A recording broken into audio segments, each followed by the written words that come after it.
এই দেখেন লাঠিটারে ধরার জন্য অনেক করতেছে।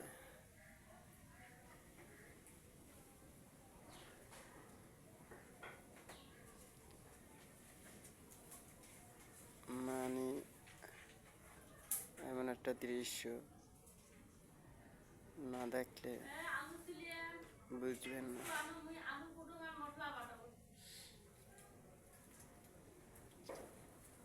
আমি সেই উপরে দাঁড়াইয়া তারপরে এভাবে আমি হাত দিচ্ছি, আমার হাত ধরছে,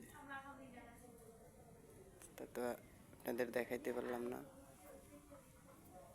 এইবারে দেখেন যে এইটা কিভাবে ধরে।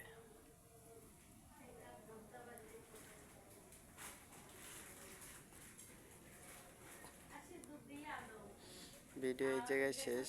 আবার